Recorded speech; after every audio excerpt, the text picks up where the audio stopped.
Sarah Miller had been working at Harrison and Associates Marketing for 5 years.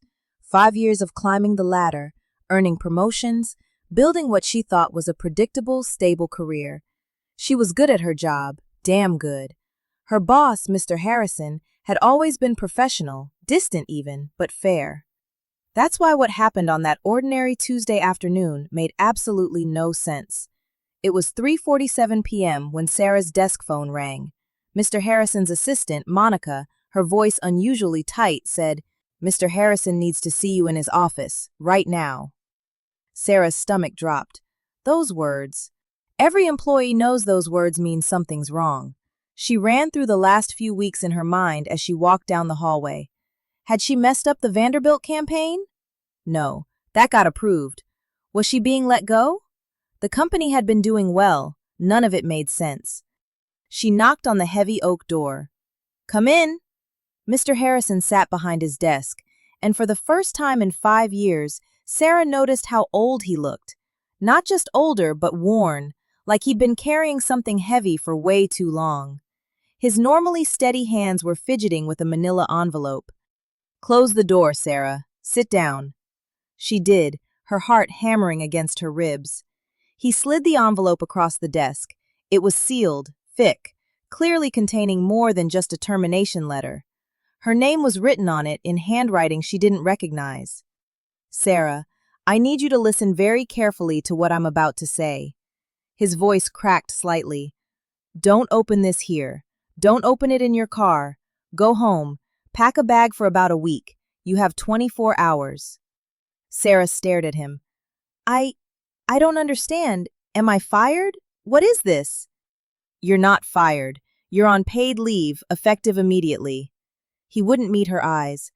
"Everything you need to know is in that envelope. I'm sorry I can't explain more right now, but you need to trust me. Go home, Sarah. Open it there. Follow the instructions."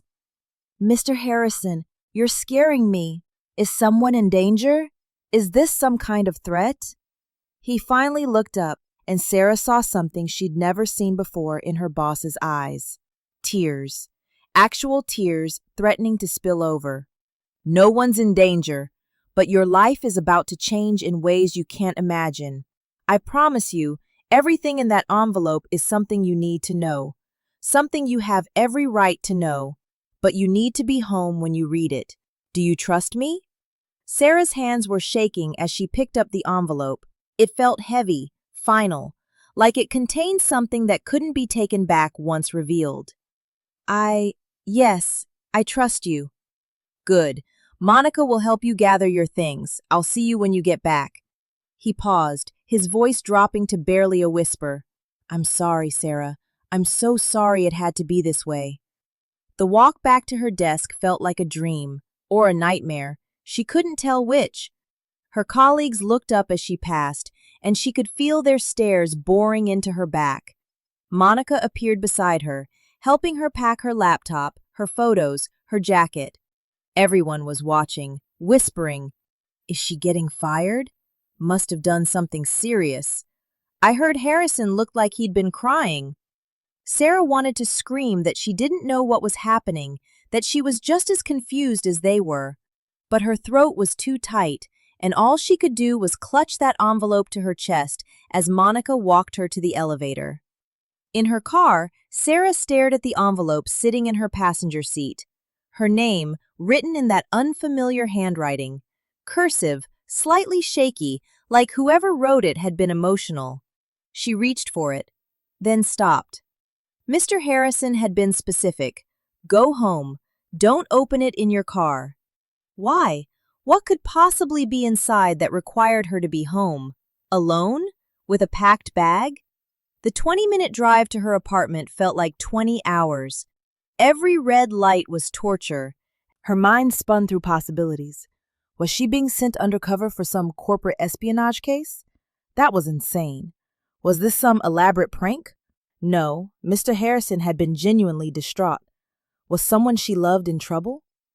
She parked in her usual spot, grabbed the envelope, and practically ran to her third-floor apartment. Her hands fumbled with the keys. Inside, she dropped her bag, tossed her jacket on the couch, and stood in her living room, holding the envelope under the afternoon light streaming through her windows. This was it. Whatever was inside would explain everything. She tore it open.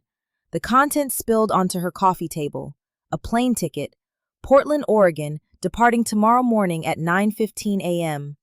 A hotel reservation at the Embassy Suites, check-in tomorrow afternoon. A printed address on a piece of paper, 2847 Maple Grove Lane, Portland, Oregon, and a handwritten note on cream-colored stationery. Sarah's hands trembled as she unfolded it. The handwriting matched the envelope. Sarah, go to this address. Someone has been waiting 28 years to meet you. The truth about who you are starts here. I know this is frightening, but you deserve to know. You've always deserved to know. The person at this address can explain everything. Please go. Please give her this chance. E. Sarah read it once, twice, 3 times. 28 years. She was 28 years old. Someone had been waiting her entire life? The truth about who you are? The room started spinning. Sarah collapsed onto her couch, the note fluttering from her fingers. What the hell did that mean? She knew who she was, Sarah Elizabeth Miller, born in Denver, Colorado. Parents, Robert and Catherine Miller. Degree from UC Berkeley, marketing manager. Normal life, normal family. Except her birth certificate. She'd needed it last year for her passport renewal, and when her mother had given it to her, Sarah had noticed it looked newer than it should. Her mother had explained that the original had been damaged in a flood in their old house, and they'd gotten a replacement from the county clerk. Sarah hadn't thought anything of it at the time, but now that innocent explanation felt like a lie. Sarah picked up her phone with shaking hands and called her parents. Her mother answered on the second ring. Hi, sweetie. How was work? Mom, Sarah's voice broke. I need you and Dad to come over, right now. It's important. The fear in Catherine's voice was immediate. What's wrong? Are you okay? Are you hurt? I'm not hurt, but I need you here, both of you, please. We'll be there in 20 minutes. Sarah hung up and stared at the contents spread across her coffee table. A plane ticket to Portland, an address she'd never heard of, a cryptic note about truth and 28 years of waiting. And the worst part? Deep in her gut, beneath the confusion and fear, something else was stirring. Recognition. Like a part of her had always known something wasn't quite right. Little moments throughout her childhood that never fully made sense. The way strangers never said she looked like her parents. The fact that she was the only person in her family with green eyes. Her mother's strange reaction whenever adoption came up in movies or conversation. Sarah had always brushed those moments aside, told herself she was imagining things. But what if she hadn't been? Those 20 minutes felt like an eternity. Sarah paced her apartment, picking up the note and reading it again and again. Someone has been waiting 28 years to meet you. Who? Why? And what the hell did her boss have to do with any of this? Mr. Harrison, the way he'd looked at her, the tears in his eyes. I'm sorry it had to be this way. He knew. Whatever this was, he knew. The knock on her door made her jump. She opened it to find her parents standing in the hallway, their faces etched with worry. Robert Miller, tall and graying, usually so calm and steady, looked pale. Catherine, her mother, reached out immediately. Sarah, what's happened? You sounded terrified on the phone. Sarah stepped back, letting them in. She didn't say anything. She just pointed at the coffee table. Her mother saw the contents first. The plane ticket, the address, and then the note. Catherine Miller's face went white, completely white. She stumbled backward, and Robert caught her arm. Kathy, what is it? But Catherine wasn't looking at him. She was staring at Sarah with eyes full of tears and something else. Something that looked like guilt, and fear, and resignation. Oh God, Catherine whispered. Oh God, Robert, she knows. Sarah felt her world tilt. I know what? Mom, what the hell is going on? Robert picked up the note, read it, and closed his eyes. When he opened them, he looked 10 years older. Sarah, baby, sit down, please. I don't want to sit down. I want answers. What is this? Who's waiting for me in Portland? Why did my boss give this to me? What truth? The silence that followed was deafening. Catherine sank onto the couch, her hands covering her face. Robert stood frozen, the note still in his hand, looking like he wanted to be anywhere but there. Finally, Catherine looked up. Her eyes were red, tears streaming down her cheeks. "Sarah, we need to tell you something. Something we should have told you a long time ago, but we were scared. We thought we were protecting you." Sarah's heart was pounding so hard she thought it might burst out of her chest. "Tell me what?" Catherine reached out, but Sarah stepped back. Her mother's hand fell, and the hurt in her eyes was almost unbearable. But Sarah needed answers more than she needed comfort. "You were adopted, Sarah." The words hung in the air like a bomb that had just detonated, but whose shockwave hadn't hit yet. Sarah heard them, processed them, but they didn't feel real. "What?" "When you were 3 days old," Robert added quietly, his voice heavy with emotion. "It was a closed adoption. We always planned to tell you, but the right time never seemed to come. And then years passed, and it felt like it would hurt you more to know than to." "I was adopted?" Sarah's voice rose. "I'm 28 years old, and you never thought to mention that I was adopted?" "Sarah, please understand," Catherine pleaded, standing up.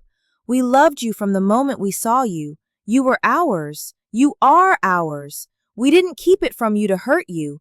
We did it because we couldn't bear the thought of you feeling like you didn't belong to us." Sarah felt like she was drowning. The walls of her apartment seemed to be closing in. Everything she thought she knew about herself, her identity, her history, all of it was built on a lie. Not even a lie, an omission. 28 years of omission. Who was she? Sarah's voice was barely a whisper now. My biological mother. Who was she?" Catherine and Robert exchanged a look, the kind of look that passes between two people who've been married for 35 years and can communicate entire conversations without words. "We don't know much," Robert said carefully. "The adoption was closed. We were told she was very young, 16 years old. She couldn't keep you, but she wanted you to have a good life." 16. Sarah's mind reeled. She was 16, just a kid herself. "Yes. And my biological father?" "We were never told. The records were sealed." Sarah's legs gave out. She collapsed into the armchair, her whole body shaking. "Why now? Why is this happening now? Who sent this note?" Catherine picked up the note, her hands trembling as she read the initial at the bottom. "E." "Oh my God, Robert. You don't think—" "Think what?" Sarah demanded. "What aren't you telling me?" Robert sat down heavily on the couch. "Sarah, when we adopted you, we went through a private adoption agency. We were told that your biological mother wanted a closed adoption. No contact, no information exchange. We respected that. But about 6 months ago, something happened." "What happened?" "We received a letter," Catherine said quietly, "from a lawyer, asking if we would be willing to provide updated information about you, non-identifying information, your health, your education, whether you'd been happy. The letter said your biological mother was trying to build a medical history and wanted to know you were okay." Sarah's breath caught. "And? What did you say?" "We said no," Robert said, and Sarah could hear the regret in his voice. "We were scared of disrupting your life, scared of losing you. We told the lawyer that the adoption was closed, and we intended to keep it that way." "You had no right," Sarah whispered, fury building beneath her shock. "That wasn't your choice to make." "We know," Catherine sobbed. "God, Sarah, we know. We were wrong. We were selfish and scared, and we were wrong." Sarah stood abruptly, needing to move, needing space. She walked to the window, staring out at the parking lot below without really seeing it. Her mind was spinning through every birthday, every Christmas, every family photo where she'd smiled and never suspected that she was living a carefully constructed half-truth. "Mr. Harrison," Sarah said suddenly, turning back to her parents, "what does he have to do with this? Why would my boss be involved in any of this?" The look on her parents' faces told her they knew. They knew exactly why. "Tell me," Sarah commanded. Catherine's voice was barely audible. "We didn't realize it until that letter came. The lawyer's name was on the letterhead. Harrison and Associates Legal Services. We looked into it, and that's when we discovered. Sarah, Mr. Harrison isn't just your boss." Sarah's world lurched again. "What?" "He's your biological uncle," Robert said, each word seeming to cost him. "On your biological mother's older brother.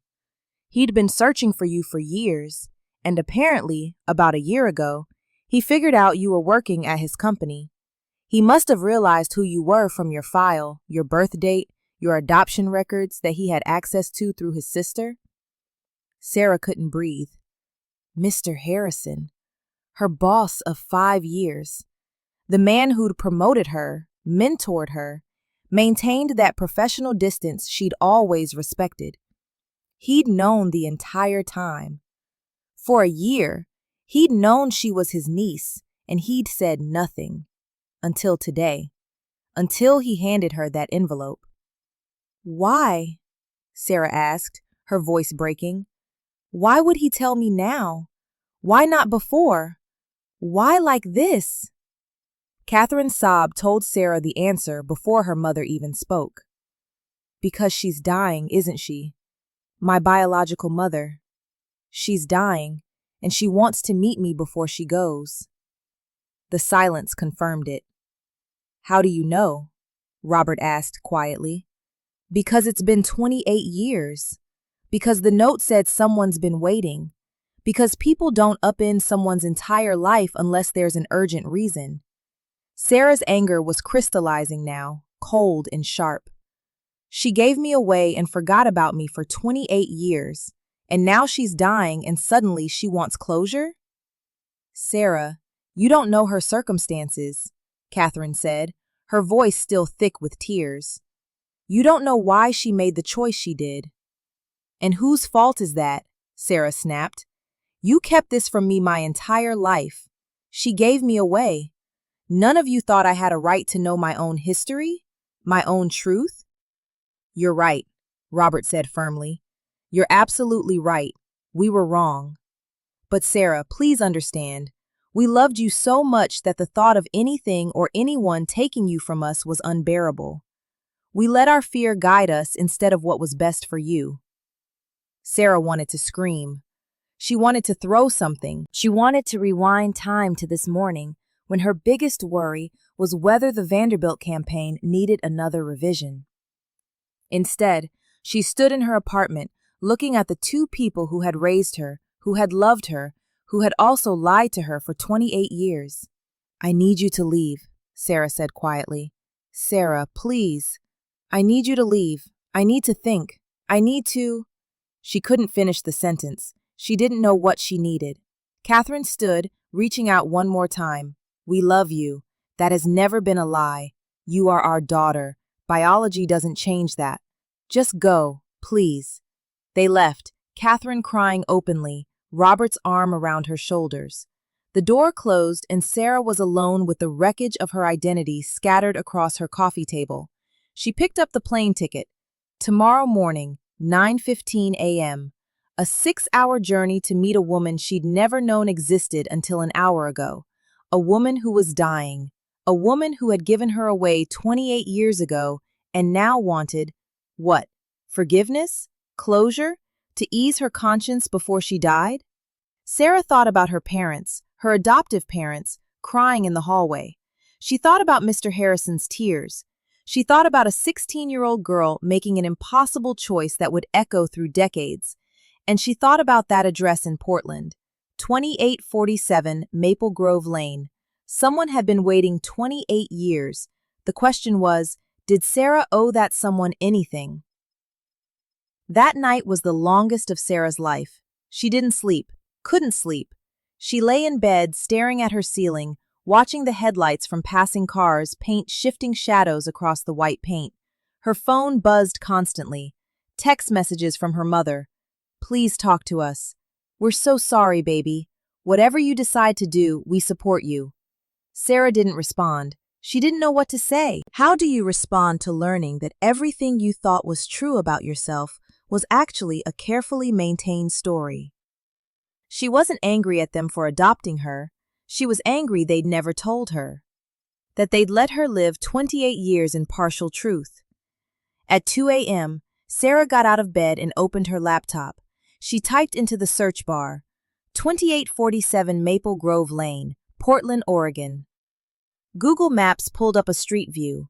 It was a single-story building, modern but unassuming, with a small sign that Sarah had to zoom in to read, Maple Grove Hospice Care. Her biological mother wasn't just dying, she was in a hospice facility, which meant she was actively dying. Days, maybe weeks left. Sarah's chest tightened. This wasn't a reunion, this was a deathbed confession. A final chance for a dying woman to meet the daughter she'd given away. Did she deserve that chance?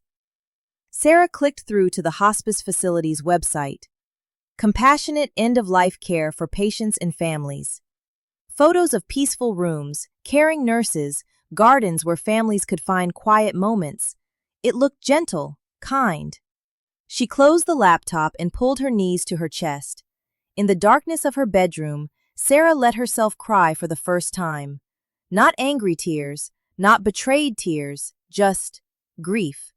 Grief for the girl she'd been yesterday who knew exactly who she was. Grief for the woman she was now who had to figure out who she actually was. And beneath that grief, something else. A small, quiet voice asking a question she didn't want to face. What if you miss your only chance to know where you came from?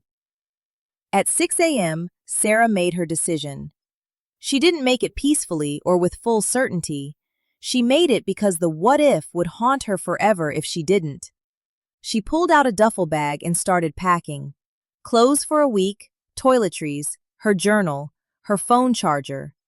As she zipped the bag closed, she caught sight of a framed photo on her dresser, her and her parents at her college graduation, all three of them beaming, Catherine's hand on her shoulder, Robert's arm around her waist. They'd been there for every important moment of her life, every scraped knee, every school play, every heartbreak, every triumph.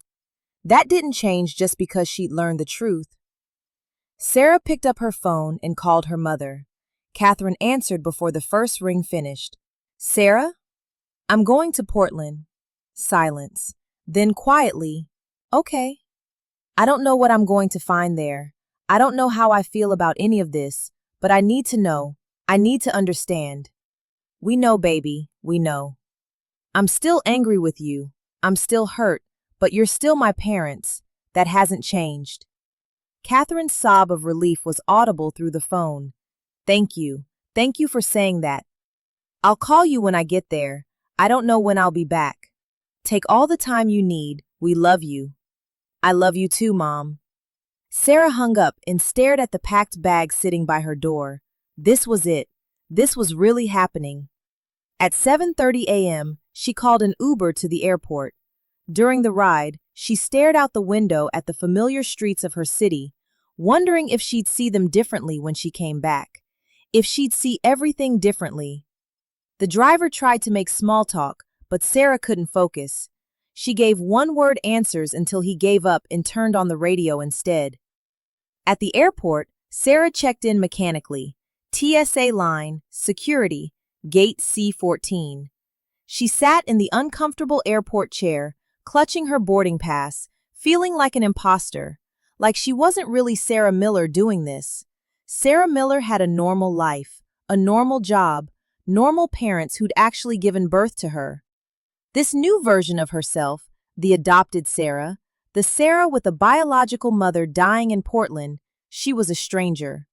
Flight 2847 to Portland, Oregon, now boarding Group A. Sarah stood on shaking legs. This was it. Once she got on that plane, there was no taking it back. No pretending she never got that envelope. No returning to the comfortable ignorance she'd lived in yesterday.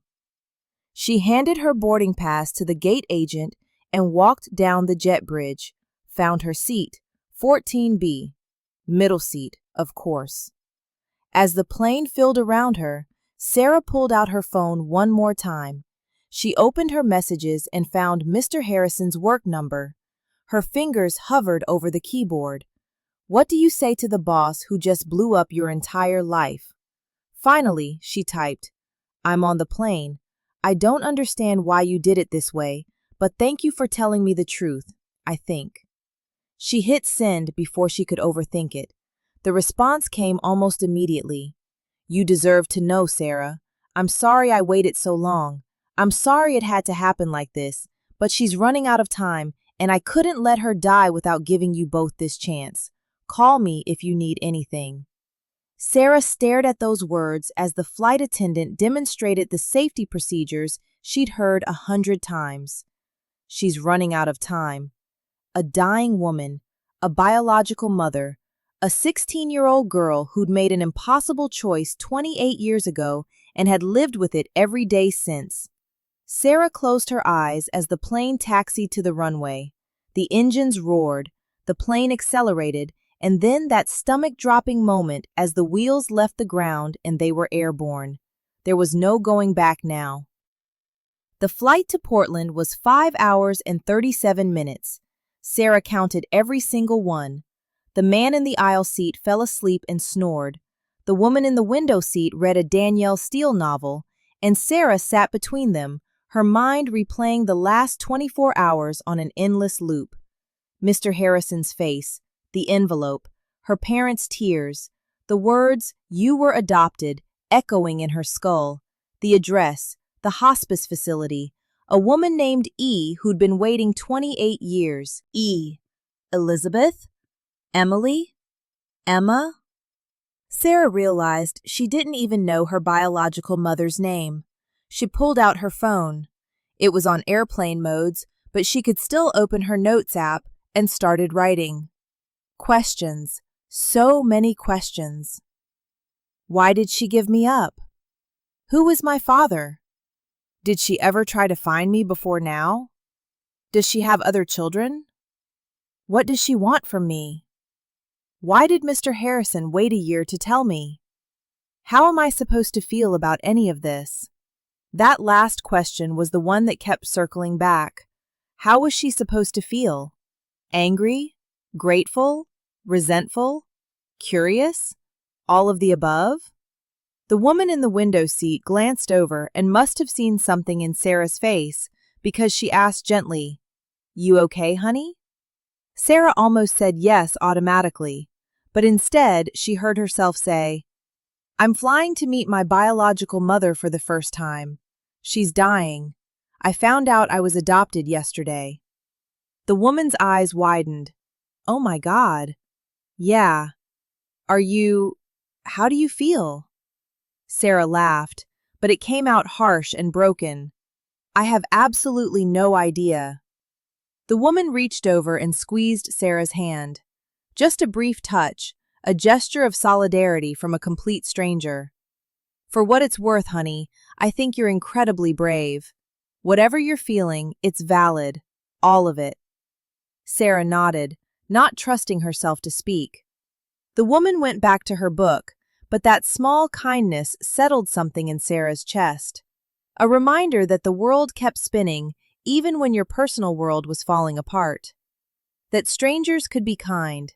That maybe, just maybe, she'd get through this. The plane landed at Portland International Airport at 2:43 p.m. Pacific Time. Sarah collected her duffel bag and made her way through the terminal in a daze. She picked up her rental car, a silver Toyota Camry that smelled like artificial pine, and programmed the address into her GPS. 2847 Maple Grove Lane, 23 minutes away. Sarah sat in the airport parking lot for a full 10 minutes, gripping the steering wheel, breathing deliberately. In through the nose, out through the mouth. In, out. She could still turn around. She could get back on a plane, pretend this never happened, but that voice was there again. What if you miss your only chance? Sarah started the car. The drive through Portland should have been beautiful. It was late spring and the city was green and alive. Cherry blossoms lined some of the streets. The sun was shining, but Sarah saw none of it. She followed the GPS directions mechanically, her hands tight on the wheel, her heart hammering against her ribs. In 500 feet, turn right onto Maple Grove Lane. Sarah's stomach dropped. This was it. This was the street. Your destination is on the right. And there it was, Maple Grove Hospice, exactly like the photos on the website. A single-story building with cream siding and a manicured lawn, flowers planted along the walkway, a bench under a tree where someone sat reading. It looked peaceful, almost beautiful. Sarah pulled into the parking lot and sat in her car, staring at the entrance. Inside that building was a woman who'd given birth to her 28 years ago, a woman who'd chosen to give her away, a woman who was dying and had one final wish, to meet her daughter. Sarah pulled out the note from the envelope and read it one more time. Someone has been waiting 28 years to meet you. She folded it carefully and put it back in her bag. Then she got out of the car. The automatic doors opened with a soft whoosh. Inside, the hospice facility smelled like lavender and something else Sarah couldn't identify. Not hospital sterile, something gentler. The reception desk was staffed by a woman in her 50s with kind eyes and graying hair pulled back in a bun. "Can I help you?" Sarah's voice came out smaller than she intended. I think I'm here to see a patient, but I don't know her last name. I just have this address." The woman's expression shifted to something knowing, gentle. "Are you Sarah?" Sarah's breath caught. "Yes, how did you—" "We've been told you might be coming. Elizabeth has been hoping you would." She stood and came around the desk. "I'm Karen. I'm one of the nurses here. Elizabeth's in room 7. Would you like me to take you?" Elizabeth. So that was her name. Sarah's biological mother was named Elizabeth. Is she awake?" "She's awake and alert. She has good days and hard days. Today is one of her better days. She'll be very happy to see you." Sarah followed Karen down a quiet hallway. There were rooms on either side, doors mostly closed. Somewhere a TV played softly. Sarah heard quiet conversation, laughter even. It wasn't sad here, not exactly. It was more like a place holding its breath, waiting. Room 7 was at the end of the hall. Karen knocked softly. "Elizabeth, you have a visitor." A voice from inside, weak but clear. "Is it?" "Yes," Karen said. She looked at Sarah. "Are you ready?" No, Sarah wasn't ready. She'd never be ready, but she nodded anyway. Karen opened the door. The room was small but warm. Afternoon sunlight streamed through a large window overlooking a garden. There was a bed, a comfortable chair, a small table with flowers. And in the bed, propped up on pillows, was a woman who looked both older and younger than Sarah had imagined. Elizabeth was small, fragile. Her hair, what was left of it after what Sarah guessed was chemotherapy, was a soft brown shot through with gray. Her face was gaunt, skin pale and thin like paper. But her eyes were green, the exact same shade as Sarah's. Those green eyes filled with tears the moment Sarah stepped into the room. "Oh my God," Elizabeth whispered. "Oh my God, you came! You actually came!" Sarah stood frozen in the doorway. This was her biological mother, this dying woman who looked like she might shatter if you touched her too hard. This was the person who'd given her life and then given her away. "I'll give you some privacy," Karen said softly, and then she was gone, and it was just Sarah and Elizabeth in this small room with afternoon sunlight and the weight of 28 years between them. "I didn't think you'd come," Elizabeth said, her voice barely above a whisper. "After everything, after what I didn't think you'd come." Sarah found her voice. "I almost didn't." Elizabeth nodded. A single tear slipped down her cheek. "That would have been fair, more than fair. I have no right to ask anything of you, but I'm so glad you're here. I'm so glad I get to see you, even just once. Sarah took a tentative step into the room, then another. She pulled the chair closer to the bed and sat down, keeping a careful distance. My parents told me about the adoption, about being 16, about you. Your parents. Elizabeth's face crumpled for a moment. Robert and Catherine Miller. I never met them.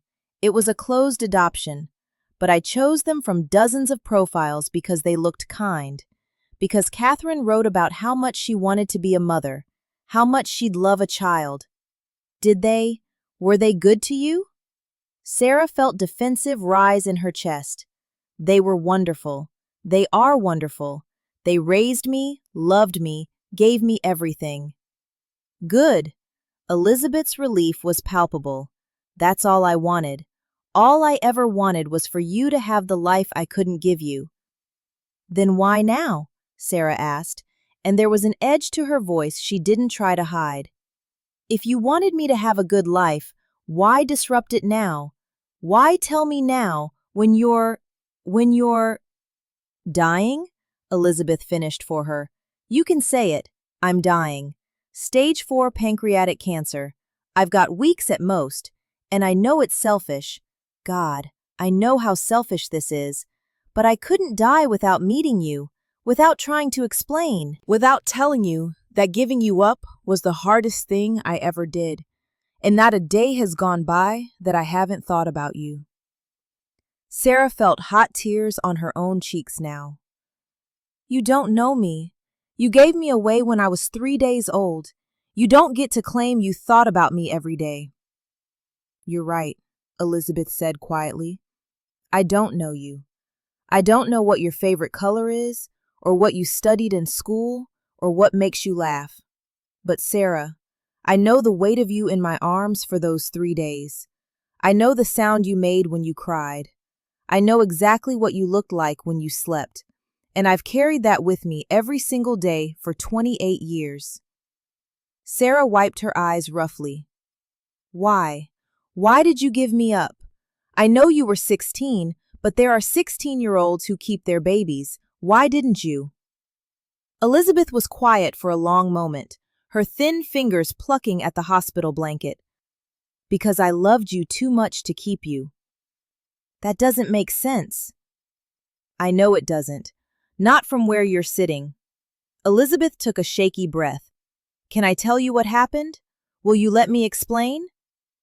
Sarah nodded, not trusting her voice. I was 16 years old, Elizabeth began, her voice distant, like she was pulling up memories from deep water. A junior in high school. I wasn't wild or reckless. I was actually a pretty good kid. Honor roll, choir. I wanted to be a nurse. Isn't that ironic? She smiled weakly at that, then continued. His name was Ryan. He was 17, a senior, quarterback of the football team. I thought I loved him. I thought he loved me. We were careful, or we thought we were, but careful isn't the same as safe. When I found out I was pregnant, I was 12 weeks along, too scared to tell anyone, too terrified to do anything. Sarah listened, her anger starting to crack around the edges. When I finally told Ryan, he said it wasn't his, told me I needed to take care of it, and that if I told anyone it was him, he'd make sure everyone knew I was lying. He was the golden boy. I was nobody. No one would have believed me anyway. That's terrible, Sarah whispered. That wasn't even the worst part. Elizabeth's eyes were distant now, looking at something Sarah couldn't see. I told my parents. My father. He wasn't a good man, Sarah. He was angry all the time, controlling. My mother was scared of him. We all were. When I told them I was pregnant, he called me every name you can imagine, said I'd ruined the family, ruined his reputation at church. He wanted me to get an abortion, but it was too late. I was already past the legal limit in our state. Sarah's chest tightened. He kicked me out, just like that. 16 years old, 5 months pregnant, and he threw me out. Told me never to come back. My mother cried but didn't fight him, couldn't fight him. Elizabeth's voice cracked. I moved in with my older brother, your uncle, Mr. Harrison. Mr. Harrison, Sarah repeated. My boss. James, Elizabeth said with a sad smile. He was 25 then, just starting his law practice. He took me in, no questions asked. He was the only person who didn't judge me. He helped me finish high school, took me to all my prenatal appointments. He was there when you were born. Sarah's image of her stern, professional boss shifted slightly. She tried to picture him as a young man, 25 years old, taking in his pregnant teenage sister. When I went into labor, James held my hand, Elizabeth continued. 16 hours. He stayed the whole time. And when you were born, Sarah, when you were born, you were the most perfect thing I'd ever seen. Elizabeth's tears were flowing freely now. They put you on my chest, and you opened your eyes and looked at me, and I thought my heart would explode. I thought, this is it. This is what love is. This perfect little person who I made, who came from me. Then why? Sarah asked, her voice breaking. If you felt that way, why did you give me up? Because love isn't always enough, Elizabeth whispered. Because I was 16 years old, with no money, no education, no support except James, and he was working 18-hour days trying to build his career. Because I looked at you and saw all the things I couldn't give you. A stable home, 2 parents, security, the chance at a real life, not scraping by on welfare and food stamps while I worked minimum wage and tried to finish high school. She reached for a tissue, her hands shaking. I spent 3 days with you in the hospital, 3 days holding you, feeding you, memorizing every detail of your face, and on the 3rd day, James sat with me and said, Elizabeth, you have a choice. Whatever you decide, I'll support you, but you need to think about what's best for her, not what's best for you. Sarah was crying openly now. The adoption counselor brought profiles, couples who'd been trying for years to have children, ubles with stable homes and good jobs and so much love to give. And I saw Robert and Catherine's profile. Catherine had written this letter about how she'd wanted to be a mother her entire life, how she had so much love to give, how she and Robert had a home and savings and family support, everything I didn't have. Elizabeth looked directly at Sarah. So I chose them. I chose to give you to people who could give you everything I couldn't, and it destroyed me. Signing those papers felt like signing my own death warrant. When they took you out of my arms for the last time, I thought I'd die right there. I wanted to. I wanted to chase them down the hallway and take you back and tell them I'd made a mistake. Why didn't you? Sarah asked. Because it wasn't about what I wanted. It was about what you needed. You needed stability. You needed parents who were ready. You needed a life that I couldn't provide. Elizabeth's voice dropped to barely a whisper. So I let you go. And it's been the worst and best decision of my life.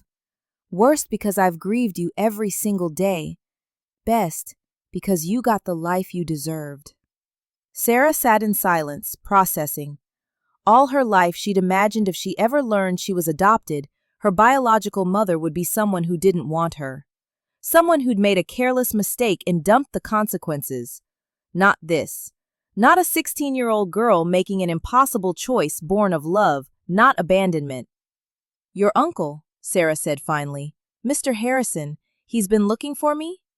For years, Elizabeth confirmed. When you were 18, I asked him to try to find you.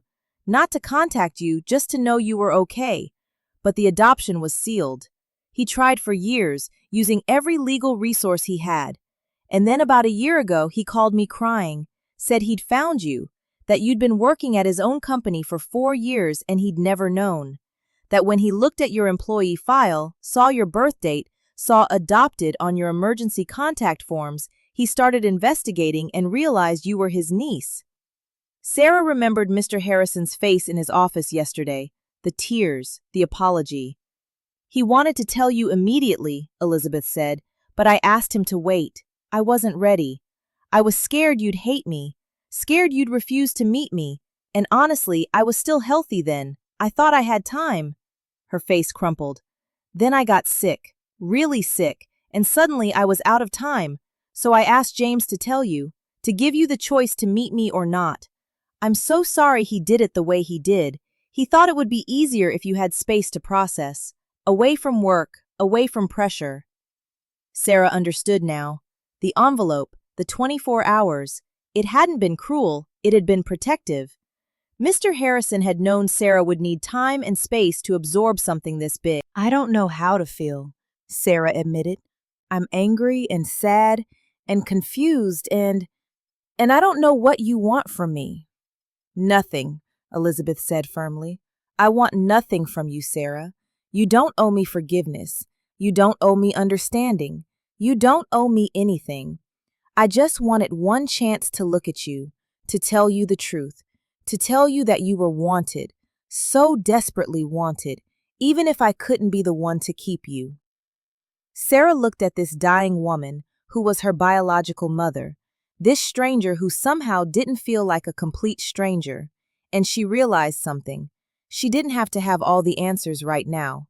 She didn't have to know how she felt or what this meant. She just had to be here, in this moment. "I'm glad I came," Sarah said quietly. Elizabeth's face lit up with a joy so profound it was almost painful to witness. "You are?" "I am. I'm still processing everything. I'm still hurt and confused, but I'm glad I came." "Can you stay?" Elizabeth asked hesitantly. "Just for a little while?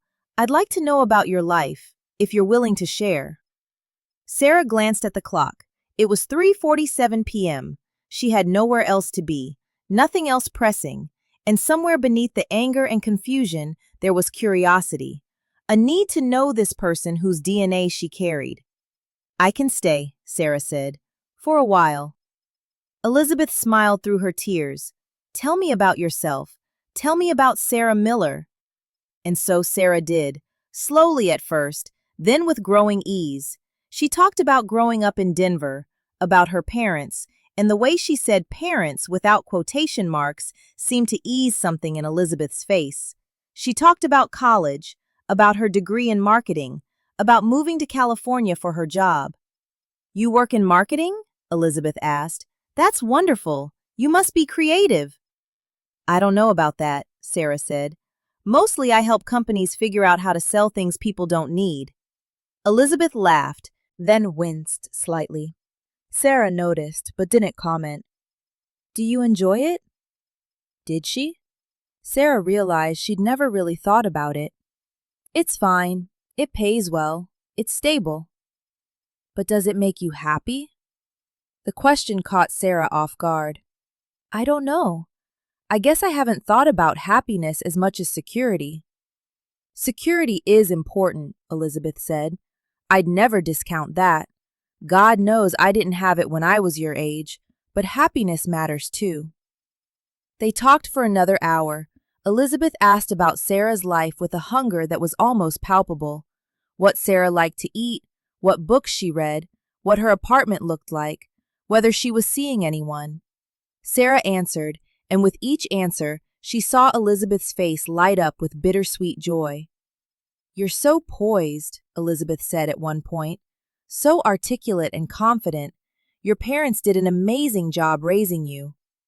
"They did," Sarah agreed, and it felt important to acknowledge that, to not erase Robert and Catherine's role just because she was sitting here with Elizabeth. By 5 p.m., Elizabeth was clearly exhausted. Her eyes were heavy, her breathing more labored.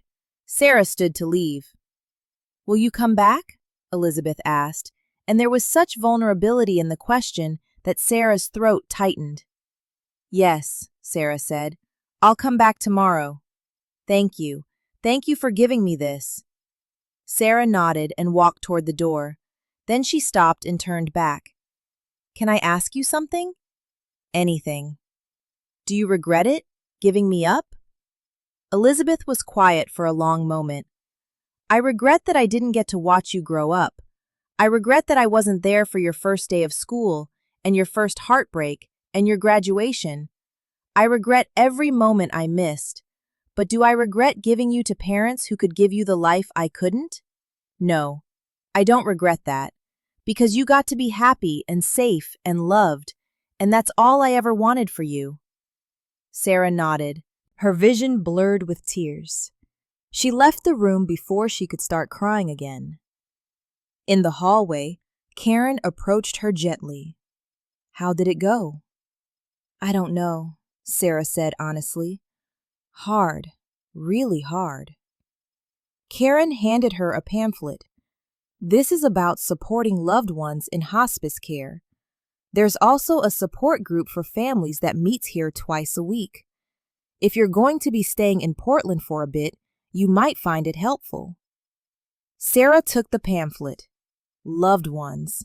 Was that what Elizabeth was? Could you love someone you just met? Someone who gave you away?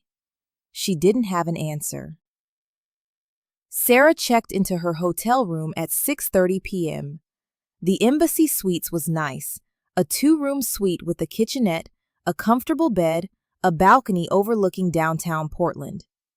Under any other circumstances, this would have been a pleasant little trip, but nothing about this was pleasant. Sarah sat on the edge of the bed and called her parents. Catherine answered immediately. Sarah, how are you? Are you okay? I met her, Sarah said. I met Elizabeth. Silence on the other end, then, cautiously, how was it? She's dying, Mom. She's in hospice. She looks so fragile. Sarah's voice cracked. And she told me everything, about being 16, about her father kicking her out, about choosing you and Dad because she wanted me to have a good life. Catherine was crying now. Sarah could hear it. Oh, baby. I don't know how to feel. I'm angry at all of you for keeping this from me, but I also understand why she did what she did. And I understand why you didn't tell me. I'm so confused. You have every right to be. Robert's voice came on the line. They must have put her on speakerphone. Sarah, we're so sorry, for all of it. How long are you planning to stay? I don't know. She asked if I'd come back tomorrow. I said yes. Then you should, Catherine said firmly. You should spend time with her, get to know her, ask your questions. We're not threatened by that, sweetheart. We know we're your parents. That doesn't change just because you're meeting her. Sarah felt a rush of love for them. Despite everything, despite the lies and omissions, they were still there, still supporting her. I love you both, Sarah said. We love you too, baby. Call us tomorrow? I will. Sarah hung up and stared at the hotel room around her. She should order food. She should shower. She should sleep. Instead, she sat there, thinking about a dying woman in a hospice room who'd given her away so she could have a better life. And she thought about the journals Elizabeth had mentioned. Wait, had she mentioned journals? Or was Sarah imagining that? She called Karen at the hospice facility. Hi, this is Sarah Miller. I was there earlier visiting Elizabeth. Did she mention anything about journals? Oh, yes, Karen said warmly. She's been waiting to give them to you. She has them in her room, 28 of them, one for each year. She's been writing to you since the day you were born. Sarah's breath caught. 28 journals? Yes, she'll give them to you when you're ready. They're her life story, written for you. Sarah thanked her and hung up. 28 journals, 28 years of thoughts and love and life, written to a daughter Elizabeth had given away, written to a child she'd only held for 3 days. Sarah lay back on the bed and stared at the ceiling. Tomorrow, she'd go back. Tomorrow, she'd ask more questions. Tomorrow, maybe she'd start to understand. But tonight, she just let herself feel everything. The grief and anger and confusion and unexpected tenderness, all of it, together. Because this was her story now. Not the one she'd known yesterday, the real one. The complicated, messy, beautiful, painful, real one. The next morning, Sarah woke early. She hadn't slept well. Her dreams had been fragmented, full of images of babies and hospitals and women crying. She showered, dressed in jeans and a soft sweater, and grabbed coffee and a bagel from the hotel breakfast bar. By 9 a.m., she was back at Maple Grove Hospice. This time, the walk down the hallway to room 7 felt less terrifying and more necessary, like something she had to do, not out of obligation, but out of a need to understand. She knocked softly. "Come in." Elizabeth was sitting up in bed, looking more alert than she had yesterday. She'd brushed her thin hair and was wearing a soft pink cardigan over her hospital gown. When she saw Sarah, her face lit up. "You came back." "I said I would." "I know, but I wasn't sure you'd actually. I'm so glad you're here." Sarah sat in the chair she'd occupied yesterday. The morning sunlight was softer today, filtered through clouds. It made the room feel quieter somehow, more intimate. "I heard about the journals," Sarah said. Elizabeth's eyes filled with tears immediately. "Karen told you." "She did. 28 of them? One for each year." Elizabeth reached toward her bedside table, where a stack of journals sat. They were various sizes and colors, some leather-bound, some simple spiral notebooks, some fancy ones with decorative covers. "I started the first one the day after I gave you up. I didn't know if you'd ever read them.